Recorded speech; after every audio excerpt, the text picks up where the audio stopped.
Welcome back to Invest Africa. Like many other regions, Africa must reassess its healthcare systems to ensure that they are viable over the next decade. As a continent, Africa will need to carry out this reform while continuing to grapple with political and economic challenges. Let's take a look.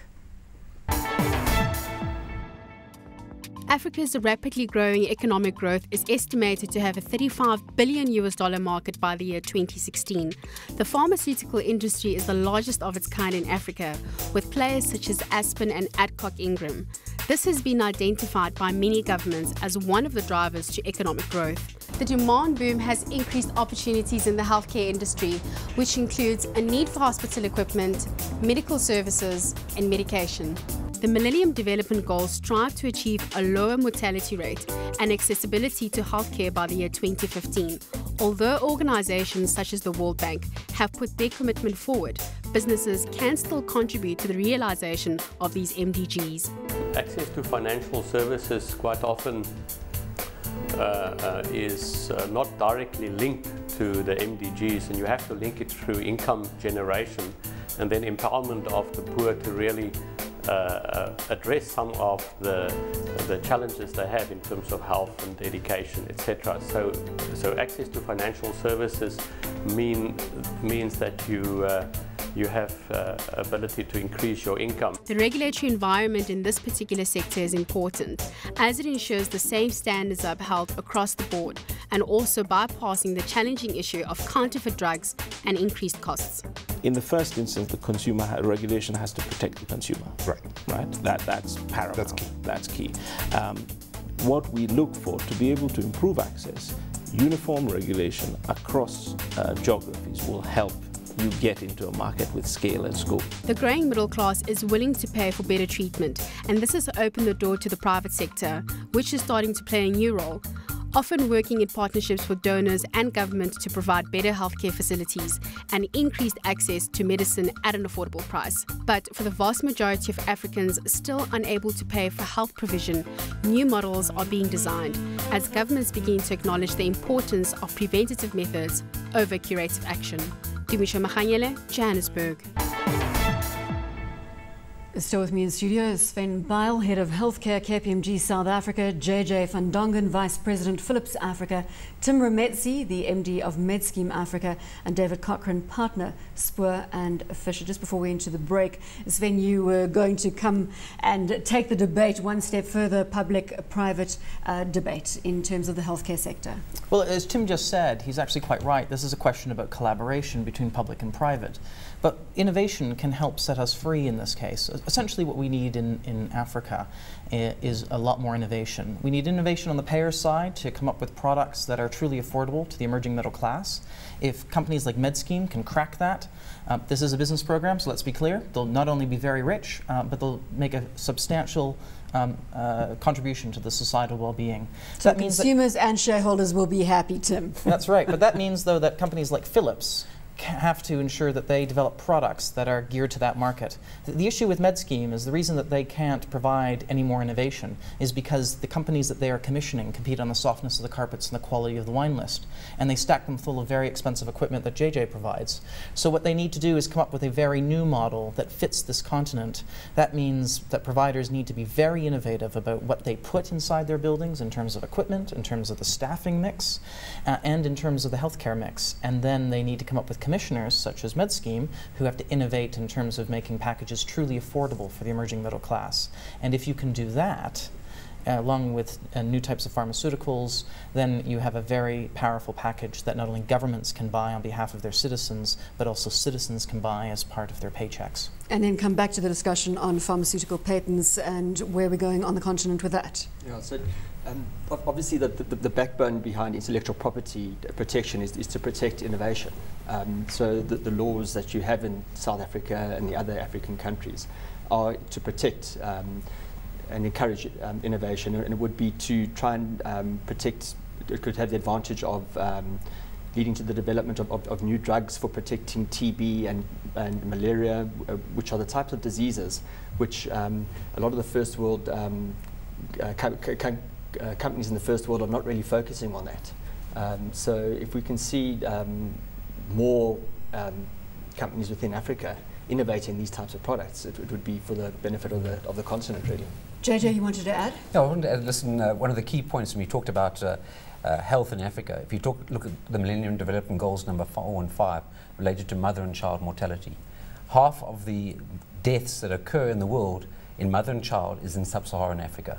It's about 4 million children a year die in sub-Saharan Africa, and about 200 to 300,000 women die in sub-Saharan Africa.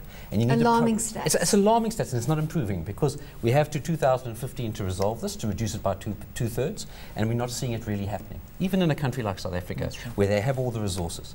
But so it's really about working with governments, finding the appropriate product that you're talking about, and actually having the appropriate product with the appropriate financing tools or aid tools, which there is funding. So funding, as you mentioned earlier, is not the issue. There is the money available globally, but it's working with the Ministry of Health with the funding to actually address that, including needs of training and things like that. Can I challenge you on the funding issue? And perhaps, Sven, you can both give me your answers on this front. SMEs in the healthcare sector, that's where the dearth of funding exists, because the risks are too high. And it's the smaller players. So I'm not talking about the big players, but funding to the smaller players.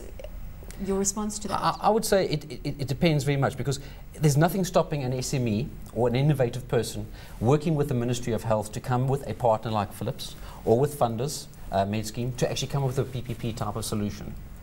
If you're going to say an SME is going to try and develop a product, an MRI or a CT and things like that, that is huge investments over many, many years. So I believe that there are great opportunities for SMEs to work with, coming with a value add. In other words, see an opportunity in the market to address a particular need, whether it's training, etc., with maternal health care, and actually come with a solution and package it around it and work with the government in terms of it. I think there are great opportunities. Do you agree, Sven?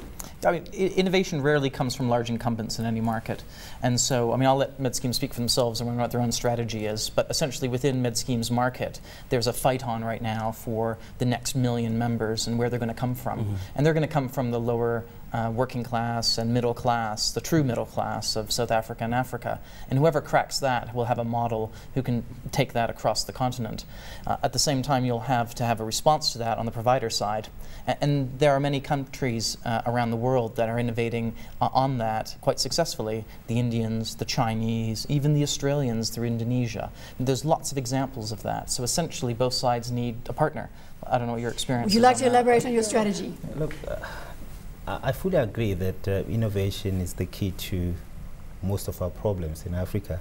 The issues in Africa on the funding side is that you have the European companies and South African companies that are all over the continent, flooding the continent with products that work in their respective environments. South African companies going into the rest of the continent with South African modeled products.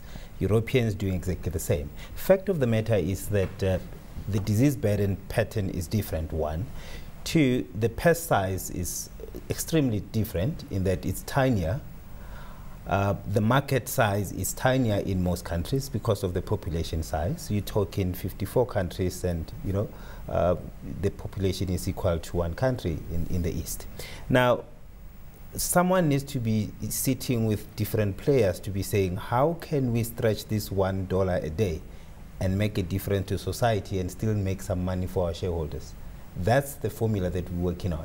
And from a MedScheme perspective, we had said in our expansion strategy, we've been in the 4 countries outside South Africa in the last 20 to 30 years. We believe we made a difference in those countries. We're looking up north to say, how do we, together with governments there, ministries of health and health services, pharmaceutical companies, healthcare providers, how can we lower our margins, make a difference, and still take something home?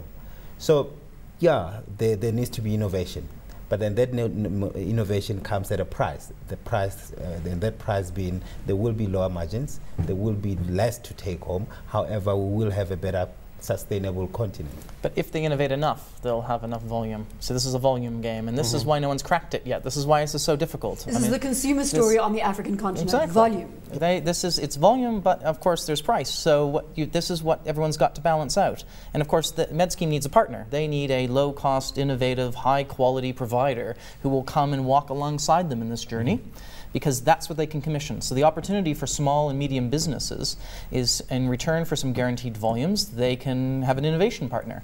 Now, I don't know, I don't see a lot of innovation partners lining up, but of course, MedScheme isn't the only one in this game. They are competing with the likes of Discovery and a whole bunch of others who are running the same race they are. What's interesting, though, is for a highly competitive industry, we've yet to crack it. Tim, a final point from your side. Yeah, I believe that the models that could work in the rest of the continent, summarizing all what I've been saying, are, you know, models that are around virtual integration, which you can't do here because of legislation. I believe that when you have the whole value chain connected, you are in a position to control cost, you are in a position to control quality of care and the outcomes. With the dispersed service provision that we have right now, it becomes difficult, and we are all still trying to find a way to deal with it. But with virtual integration, where services are packaged together, we are able to deal with the issues. Come back to innovation, intellectual property, pharmaceutical companies. Who's trailblazing, in your opinion, on the continent?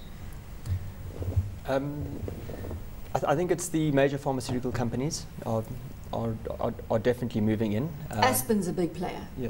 Aspen is very interesting. They're a generic company, so they're not an originator. But what they'll be doing is they'll be taking medicines which are off patent and moving up into Africa with those. And I think it's important to note as well, it's less than 5% of the over 400 essential medicines in Africa are actually patented. So there's a lot of scope. So this is a big trend, big growth area. Yeah, and there's a lot of scope for companies to be taking their pharmaceuticals, their drugs, into Africa. JJ, this space, look at it 5 years out in terms of what you're providing in the technology and the innovation space. How do you think we're going to see the healthcare landscape transform on the continent? I think from what we are seeing happening at this stage, you'll see a lot more working with governments as opposed to a conflict type situation.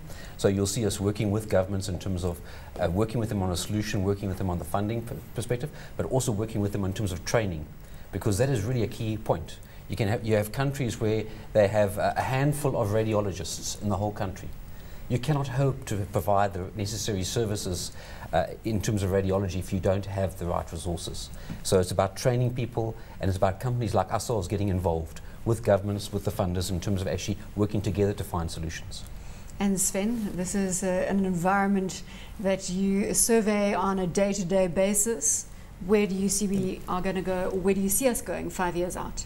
Big question for South Africa. Will we be the innovator, or will someone innovate on us?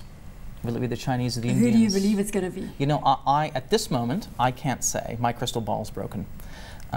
But I certainly believe... Next time, please bring your crystal ball. I'll bring my crystal ball, absolutely. But I certainly think we'll know within the next 12 to 24 months about who that will be, whether it will be a South African payer who will crack this, or whether someone will come and deliver a very new and exciting product and then bring alongside a whole bunch of provision. Because that's what governments want. Everyone essentially wants the most amount of care for the least amount of money, whether you're a private payer or a public payer. And if you can crack that, you'll not only make a great societal contribution, but you'll be very rich. I think on that note, an appropriate place to end the show. That's all we have time for on this edition of Invest Africa. We'll be back again at the same time. Until next week, from me, Bronwyn Nielsen, and my guests, it's goodbye.